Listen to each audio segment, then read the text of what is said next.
For more than 800 years, Hambach Castle has stood tall above the Rhine. Surrounded by vineyards, it's on the German wine route. This is where the black, red, and gold flag was hoisted for the very first time in German history. It was carried up to the castle in late May 1832 during protests at the famous Hambach Festival. The priceless original still exists, if somewhat faded.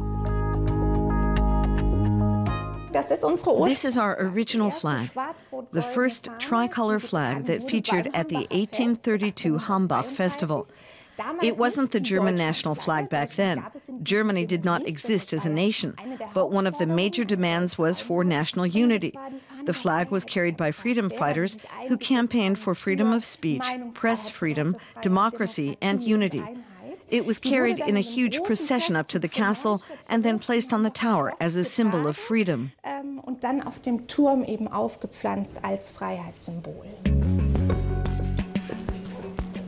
Now, a permanent exhibition by the Hambach Castle Foundation shows the events that took place at the historic Hambach Festival. The modern exhibition includes many interactive features.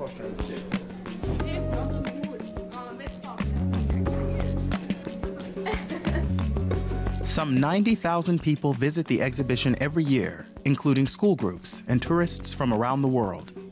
It showcases the roots of democracy and its origins at the Hambach Festival, which some 30,000 people attended all those years ago.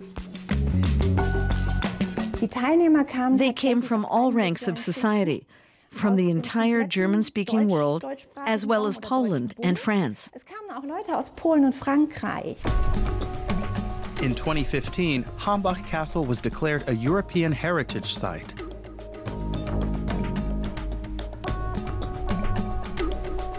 First built in the 12th century as a fortress, it long served as a bishop's seat. The building underwent numerous changes over the course of the centuries.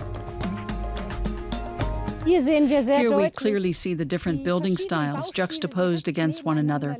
Here, for example, on the side, the ashlar masonry from the 11th and 12th centuries. In the 19th century, Bavarian King Maximilian II wanted to transform it into a fairy tale castle, but that never happened. For a long time, the castle remained a ruin until it opened again in 2008, refurbished by Swiss architect Max Dudler. The lights on the ceiling symbolize the view of the open sky before reconstruction took place. From the castle, there are great views over the German wine route.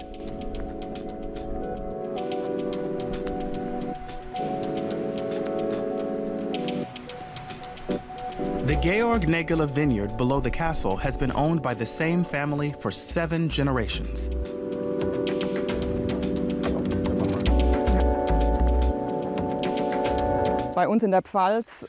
You can grow all kinds of grapes here in the Palatinate.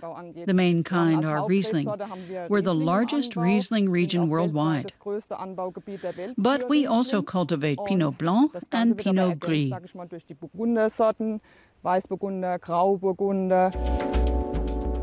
The region produces both white and red wines.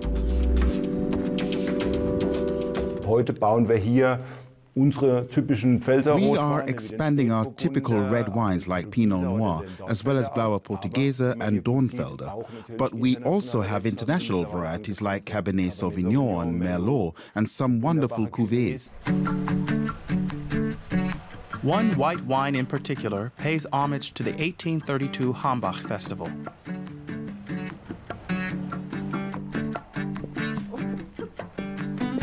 Every year, the Palatinate region always crowns its own wine queen.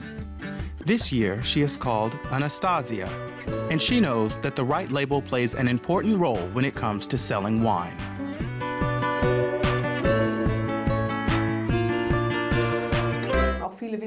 Many vintners from Hambach use this label. I think it's a very nice label because it's steeped in history, and that attracts buyers.